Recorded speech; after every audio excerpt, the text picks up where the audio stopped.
முன்ன மாதிரி எல்லாம் அந்த வரதட்சணை கேட்கறத நேரடியாக கேட்பது அப்படிங்கறதெல்லாம் கொஞ்சம் குறைஞ்சிருக்கு அப்படிங்கிறாங்க. இன்னைக்கு வரதட்சணை எப்படி நாசூக்காக கேட்கப்படுகிறது? எங்களுக்காகலாம் நாங்க ஒன்றும் கேட்கல. எங்க வீட்டுல ஃப்ரிட்ஜ் இருக்கு, வாஷிங் மிஷின் இருக்கு. இதுக்காக நீங்க ஏன் செலவு பண்றீங்க? டெபாசிட்டா உங்க பேர்ல போட்டு விட்டுருங்க. ஒரு நல்ல ஒரு லைஃப் பிளான் கொடுக்கறது மாதிரி சொல்றது. இந்த தோட்டத்துல எல்லாம் தண்ணி பாய்ச்சுவாங்களா, அந்த வேலை பாக்குறாரு. அவங்க பொண்ணுக்கு 1/2 பவுன் தோடு, 2 பவுன்ல செயின், இவர் 2 மாடை பொண்ணுக்கு கொடுத்தாங்க. கொடுங்க பெரியப்பா. அப்படின்னா நம்ம பரம்பரையில யாருமே ஃபார்ம் ஃபில் பண்ண கொஞ்சம் கஷ்டப்பட்ட குடும்பம். நகை வந்து 20 பவுன் நகையும் போட்டு மாப்பிளைக்கு ஒரு 3 பவுனும் செஞ்சாங்க. எங்க வீட்டுக்காரோட பெரியப்பா பொண்ணு, அவங்க கொஞ்சம் வசதியானவங்க, ஒரு 65 பவுன் நகையும் போட்டு மாப்பிளைக்கு ஒரு 8 பவுன் போட்டாங்க. சமூகம் பெரிய இடம் சார். கட்லி, பீரோலு, இதோட இல்லாம முறுக்கு, லட்டு இதெல்லாம் வந்து 1000 கணக்குல கேட்பாங்க. சக்கரப்பட்டியோட மொத்த ஜனத்தொகை என்னன்னு எனக்கு தெரியும். தலைக்கு ஒண்ணு கொடுத்தா கூட 100 லட்டு மீறுமையா? இப்ப நீ கருப்பா இருக்க, கூட நகை போட்டு உன்னை கட்டி கொடுக்கணும். கொடுக்கற இடத்துலயே இன்னும் நிறைய பேர் ஆக்டிவா தான் இருக்கிறாங்க. எனக்கு நீ படிச்சிருக்கணும், ஆனா வேலைக்கெல்லாம் போக கூடாது, வீட்டோட தான் இருக்கணும், அப்படிதான் பொண்ணு வேணும்னு கேட்டா உங்களுக்கு ஓகேயா? கேட்டடா வினயமான ஒரு கேள்வி. இங்க வா, நான் ஒன்னு சொல்றேன் கேளு. பொண்ணு வீட்ல இருந்து கொடுத்தே ஆகணும். 4000 முறுக்கு, 2000 இது லட்டு. 4000 முறுக்கா? ஆமா. அதிர்ச்சியாகாம போறாஜா. ஏமா முறுக்கு 4000மா அப்படிம்பாங்க. லட்டு 2000. நம்ம அந்த சைடு கடை வைக்க போறாங்களான்னு பயந்துட்டேன் நான். என்கிட்ட கேட்க அப்படியா? அதே மாதிரி வீடு கல்யாணம் முடிச்சு போகும்போது 4 மூடை அரிசி, 4000 முறுக்கு, 2000 லட்டு, கட்லி, பீரோல், ட்ரெஸ்ஸிங் டேபிள். போதும் லிஸ்ட் பெருசா போய்கிட்டு இருக்கு. 4000 முறுக்கு 2000 லிட்டர் எவ்வளவு ஆகும்? 48000 கிட்ட வந்துட்டு. 4000 முறுக்கு முறுக்கே 48000. அதாவது லட்டு முறுக்கு சேர்த்து 1 லட்சம் வந்துரும் கிட்டத்தட்ட. வந்துட்டு சார். கண்ணு வைக்காத, உடம்பு இழைச்சிடும். அடுத்த 3வது மீர் வீட்டுக்கு வந்து இந்த தேங்குழல் முறுக்கு கிடையாது, அச்சு முறுக்கும் மணவெல்லாம் சொல்லுவாங்க, கருப்பட்டி சேவு. அது ஒரு 5 கிலோ 7 கிலோ போதுனாங்க. அமைதியா இருக்கிறது சார். முதல்ல எல்லாத்தையும் பேசி முடிச்சிருவாங்க சார். இதான் பொண்ணு, இதான் பையன், அந்த அறிமுகத்தெல்லாம் முடிச்சிட்டு கொஞ்ச நேரம் அமைதி காப்பாங்க. என்ன அம்பிட்டு பண்ண கிருன்னு இருக்காங்க. நம்மகிட்ட பெருசா எதிர்பார்க்கறாங்களோ. கொஞ்சம் யார் ஆரம்பிக்கிறான்னு பாப்பாங்க. யாருமே ஆரம்பிக்கலன்னா நீங்களா சொல்லுங்க அப்படிங்கிற ஸ்பேஸ மாப்பிள்ளை வீட்ல இருந்து உருட்டி விடுறது. பேசுறதுக்கு என்னங்க இருக்கு? என்ன வேணுங்கிறத அவங்க கேட்கட்டும், என்ன செய்ய போறோங்கிறத நாங்க சொல்றோம். உங்களால என்ன முடியுமோ நீங்க அதை பண்ணுங்க. உங்க பொண்ணுக்கு உங்க வசதிக்கு ஏத்த மாதிரி உங்க இஷ்டம் அப்படின்ட்டு அவங்க கிட்டே அதை விட்டுருவாங்க. மூத்த மருமக வந்து 20 சவரம் போட்டு வந்தா, ஆனா நான் பார்த்ததில்ல. எனக்கு இருந்தது ஒரு பொண்ணு, 15 சவரம் போட்டேன். ஆனா மருமக எவ்வளவு போட்டு வந்துச்சு, மகளுக்கு எவ்வளவு செஞ்சேன் அப்படின்னு ஒரு கணக்கு கொடுத்துறது. அங்கதான்டா இருக்கு இந்த ஸ்டேட் பாண்டியோட ட்விஸ்ட். நம்ம ஒரு கௌரவமா கல்யாணம் பண்ணணும், பொண்ணுக்கும் பார்த்து நகை போடுங்க, இப்படி நாசுக்கா தான் அவங்க பேசி வந்தாங்க. கௌரவம்னு சொல்லி ஒண்ணு கொண்டுட்டு வந்தாங்க. கௌரவம்னு என் கௌரவத்தையே ஆரம்பிச்சிட்டீங்களா? ஒரே பொண்ணு இருக்கிற வீட்ல இருந்து அதிகமா பொண்ணு எடுக்கிறாங்க சார். வரதட்சணை அதிகமா வேணும் அப்படிங்கிறவங்க ஒரே பொண்ணு இருக்க வீட்ல இருந்து எடுக்கிறாங்க. உங்கள் சொந்தக்காரர்கள்ல லோவஸ்ட் ஹையஸ்ட் 25 பவுன் தான் சார். ஒரு பொண்ணு டிகிரி முடிச்சிட்டா அப்படின்னா அவங்க அப்பா வசதியை பொறுத்து இருக்கு. 10 பவுன் நகை. நார்மல் ஃபேமிலி, அவங்க விவசாய கூலி வேலைக்கு போறவங்க தான். நேரடியாவே டிமாண்ட் வைக்கிறாங்க சார். இன்னைக்கு உங்க பொண்ணுக்கு நாங்க 10 பவுன் நகை போடுறோம், உங்க பொண்ணுக்கு நீங்க என்ன போடுவீங்க அப்படின்னு கேட்க ஆரம்பிச்சுட்டாங்க. அது இருக்கட்டும், கல்யாணத்துக்கு உங்களால எவ்வளவு செய்ய முடியும்? ஓரளவுக்கு நல்லா இருக்கும் பொருளாதாரத்துனா. பொண்ணுக்கு 7 சவரன், மாப்பிளைக்கு 15 சவரன். ஓகே, இதுதான் சாதாரண மிடில் கிளாஸ்னா 75 பவுன்ல இருந்து 101 பவுன் வரைக்கும் சாதாரண விஷயம். எனக்கு 2 நிமிஷம் தலை சுத்திடுச்சு. Coming back to my story, 1 month back I got married. ரொம்ப சந்தோஷம், நல்லபடியா நீ வாழணும், மனசார வேண்டிக்கிறேன். ரைட். இது வந்து லவ் மேரேஜ். 2 வீட்டோட எதிர்ப்பையும் தாண்டி நாங்க 2 பேர் ஒன்னு டிசைட் பண்ணோம். இது ஆக்சுவலி சொல்லலாமான்னு தெரியல எனக்கு. என்னவா இருக்கும் எனக்கு என்ன தெரியும்.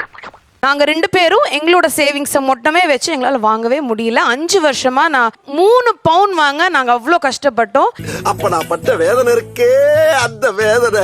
பொண்ணுக்கு வந்து நகையே போட முடியாதுன்னு சொன்னா ரிலேட்டிவ் எல்லாம் சேர்ந்து அந்த பொண்ணுக்கு ஒரு 7-8 பவுன் போட்டு கல்யாணம் பண்ணி கொடுத்துட்டாங்க. அந்த பொண்ணு வீட்டுல வந்து மாப்பிள்ளைக்கு மட்டும் ஒரு 2 பவுன் போட்டாங்க. 5 பவுன் பொண்ணுக்குங்க சார். மாப்பிள்ளைக்கு ஒரு மோதிரம், ஒரு பிரேஸ்லெட். இதுதான் சிம்பிளான கல்யாணம் எங்க பக்கத்து வீட்டுல நடந்தது சார். ஆச்சரியமா இருக்குங்கண்ணா. எனக்கு ஆச்சரியம்னா பொண்ணுக்கும் போட்டு கல்யாணம் பண்ணிட்டு வந்தாங்க 20 சவரன். பொண்ணு வீட்டுல இருந்து 50 to 60 சவரன் வந்து போடுவாங்க. நான் மாப்பிள்ளை 20 பவுன் போட்டாரு, பொண்ணுக்கு இவங்க 50 பவுன் போட்டாங்க. ஆனா இது புதுசா இருக்குனே, புதுசா இருக்கு.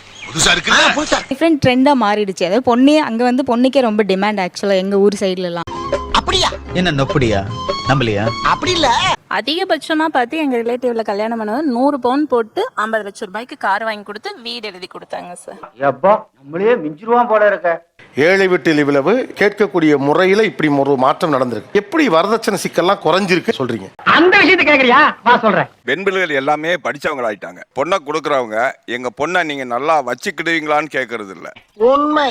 அவருடைய சம்பளம், அவங்க ஸ்டேட்டஸ் பார்த்தே இவங்க கொடுக்கறாங்க. அங்கதான் பிரச்சனையே ஆரம்பிக்குது. இப்ப ஏதாவது அசரமா பேசி வர்ற வருமானத்துக்கு எடுத்துறாதீங்க, சும்மா இருக்கு. சோ பசங்களுக்கு வந்து பொண்ணு கிடைக்கிறது வந்துட்டு டிமாண்ட் தான். எனக்கு தெரிஞ்ச பசங்களே 30க்கு மேல போனதுக்கு அப்புறமாவும் பொண்ணுகளை வந்து சூஸ் பண்றதுக்கு கணக்கு பாக்குறாங்க. என்ன செய்யுது காமாட்சி? என் நிலைமை அப்படி ஆயிடுச்சு. சூஸ் பண்றதுக்கு இன்னுமே அவங்க யோசிக்கிறாங்க. பொண்ணுன்னு கிடைச்சா போதும்லாம் இப்ப எல்லாம் யாரும் எல்லாம் கல்யாணம் பண்ணிக்கிறது இல்ல. காலம் வராதப்பா. சரி இருக்கட்டும் கல்யாணத்துக்கு அப்புறமா சரி நம்மளுக்கு ஒரு கை கொடுத்து தூக்கி ஒரு அளவுக்கு அந்த ஃபேமிலி இருக்குமா அப்படிங்கறதெல்லாம் நோட் பண்ணி தான் அவங்க கல்யாணம் பண்றாங்களே தவிர அவ்வளவு ஈஸியால அவங்க கல்யாணம் பண்ணிக்கிறது இல்ல. ஆமா, நான் உனக்கு என்னடா கெடுதல் பண்ணேன்? ஆண்களுக்கான ஒரு வரதட்சணை சிக்கல் பெருகி இருக்கிறதா நான் பாக்குறேன். இப்பதாயா நல்ல வார்த்தை பேசுற. இங்க நடந்தது எதுவுமே போய் கிடையாது. இங்க யாருமே நகை வாங்காம கல்யாணம் பண்றது இல்ல. அட பாவி, சவாரி வச்சுட்டாங்களே. 28 வயசுல நீ இவ்வளவு சம்பளம் வாங்கிருக்கணும், நீ கண்டிப்பா வீடு வச்சிருக்கணும், கடன் இருக்க கூடாது. பெண்ணுடைய அதிகமான எக்ஸ்பெக்டேஷன் கூட ஒரு ஆண் மீது சுமத்தக்கூடிய வரதட்சணை சிக்கல் தான். இப்படி எல்லாம் பேசாதீங்க, நாங்களாம் நல்ல குடும்பத்துல பிறந்தவங்க. அப்ப நாங்களாம் நம்பு போன குடும்பத்துல பிறந்தோம். நான் மறக்கிறேன் சார். ஏன்னு கேட்டிங்கன்னா இன்னைக்கு இந்த எல்லாருமே உட்காந்துருக்கீங்க, யாருமே வந்து சம்பாதிக்க இல்லாத பையனுக்கும் பொண்ணு கொடுக்க ரெடியா இல்லை. அப்போஸ் இவங்க ஏன் போறான் ஹையர் தாட்ஸா இருக்க போய் தான் இவங்க சிக்கல்ல போய் விழுறாங்க. ஆமா சார், அது உண்மைதான் சார் அவர் சொல்றது. இந்த ஐடி செக்டாரோ இல்ல 6 டிஜிட் 5 டிஜிட் சேலரி வாங்குறவங்க ஒரு கார் இருக்கணும் க்ளோரிஃபை பண்ணிட்டாங்க. நான் அப்ப வந்து பாத்துக்கிட்டு அதிக பிரச்சனை தரமா பேசிட்டு இருக்கேன்.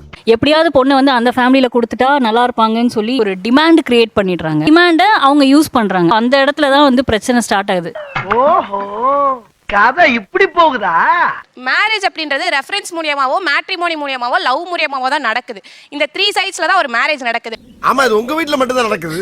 நார்மலா ஒரு ரெஃபரன்ஸ்னு வந்துருச்சுனாலே அவங்க வீடு வச்சிருக்காங்க, கார் வச்சிருக்காங்க, பொண்ணு தர பொண்ணுக்கு நகை சேர்த்து வச்சிருப்பாங்க, ஆல்ரெடி தெரிஞ்சுதான் அங்க இடத்துல அசம்ஷன்ல வராங்க. கரெக்டா பேசுறான்டா அவன்.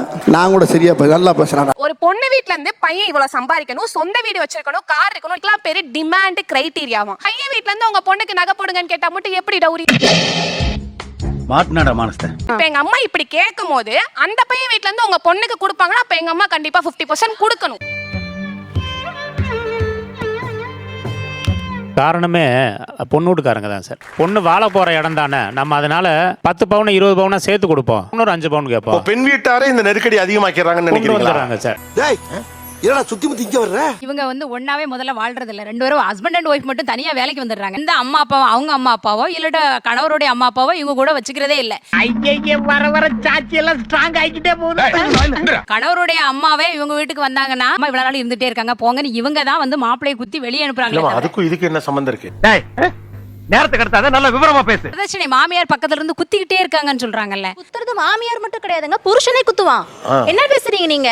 அட பாவி, இவ்வளவு கோவக்காரன் நம்மளுக்கு தெரியாம போச்சே. கணவர் வந்து குத்திட்டுலாம் இருக்க மாட்டார் மேடம். எங்க வீட்ல வெளியில வர்ற வரைக்குமே எனக்கு அந்த குத்தல் இருந்தது. தனிக்கு சொந்தம் பெரத்தி கூட கிடையாது. இரு நடந்தது நடந்து போச்சு, ஒண்ணுமில்ல, தெரியாம நடந்து போச்சு, போயிட்டே இருக்கு.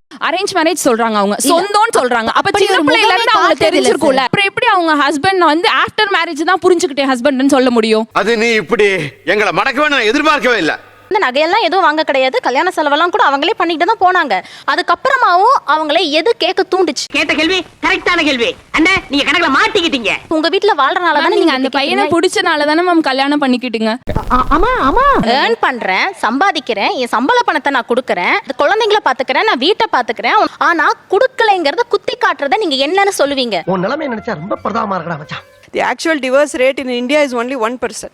Social pressure extreme இருக்கிறதுனால இந்த கொடுமை பெட்டரா வெளியே போறது கொடுமை பெட்டரான்னு சூஸ் பண்ற ஒரு சூழல்ல தான் பெண்கள் வந்து தள்ளப்படுறாங்க. You are right, Mr. Kannan. மாமியாரோ நாத்தனாரோ பக்கத்து வீட்டுக்காரங்களோ எய்த்த வீட்டுக்காரங்களோ அவங்களுக்கு முன்னாடி இவங்க கம்மியா ஒரு நகை போட்டு போனா கூட ஓ நீ இவ்ளோ போட்டு வந்தியா? என்னடி இது திருவிழா தேர் ஊர்வலம் போனாப்ல ஏகப்பட்டது கூட்டி இருக்கிற. நிறைய பேர்கிட்ட நிறைய மாற்றம் நான் பாக்குறேன்.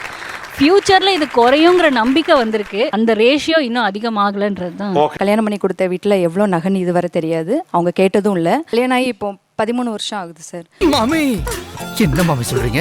இவ்வளவு சின்ன வயசுல உங்களுக்கு கல்யாணம் ஆயிடுச்சா? ஆடம்பர கல்யாணம் முழுக்க பெண்ணுடைய பங்கிலிருந்து தான் நடக்குது. அந்த பொண்ணோட காசு தான். அந்த பொண்ணோட காசு தான்.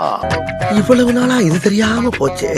அந்த வரதட்சணை பணம் இந்த 2 crore 1 crore இவ பங்கு சொத்து இவ அக்கவுண்ட்டுக்கு தானே வரணும். அது ஏன் ஆணுடைய அக்கவுண்ட்டுக்கு டிரான்ஸ்ஃபர் பண்றீங்க? நகை இவளுக்கு தான் போடுறதா சொல்றாங்க. ஏன் அவங்க கேக்குறாங்க இவ்வளவு போட சொல்லி ஏன் கேக்குறாங்கன்னா தேர் ப்ராப்பர்ட்டி. பேய் இந்த ஓன ஊர்களை விட்டா நம்ம ரகசியத்தெல்லாம் சொல்லி அசிங்கப்படுத்திடுவான். வேலைக்கு போக வேண்டாம்னு சொன்னா ரெஸ்ட்ரிக்ஷன் சொல்றீங்க. வேலைக்கு போற பொண்ணு வேணும்னு கேட்டா காசுக்கு ஆசைப்படுறான்னு சொல்றீங்க. இவன் என்ன பண்ணணும்னு நினைக்கிறீங்க? வர வர நிலைமை ரொம்ப மோசமாயிட்டே போகுது. அவன் தானே முடிவு எடுக்கணும். நான் வேலைக்கு போக மாட்டேன். எனக்கு வீட்டில் உட்காந்து வீடியோ கேம் விளாடணும், கிரிக்கெட் மேட்ச் பார்க்கணும், வர்ற பிள்ளை சம்பாதிச்சு போட்டு என்னை காப்பாற்றினா போதும். நக்கல்யா அவனுக்கு. என்னமோ எதிர்பார்க்க ஒண்ணுமே மாப்பிள்ளை கிட்ட எதிர்பார்க்காத மாதிரி நம்ம மாப்பிள்ளைங்க தான் உங்ககிட்ட எதிர்பார்க்கிற மாதிரியே நீங்க பேசிட்டே போறீங்க.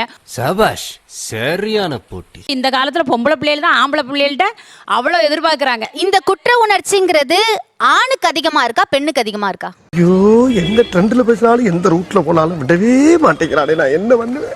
ஒரு இடத்துல மட்டும் வேணா நீங்க இல்ல, நீங்க ஒரு இடத்துல ரெண்டு இடத்துலன்னு பேசக்கூடாது. நான் என்ன சொல்றேன், அழுத்தம் யாருக்கு அதிகமா இருக்குன்னு கேக்குறாமா? சரி ரெண்டு பேரும் சண்டை போடாதீங்க.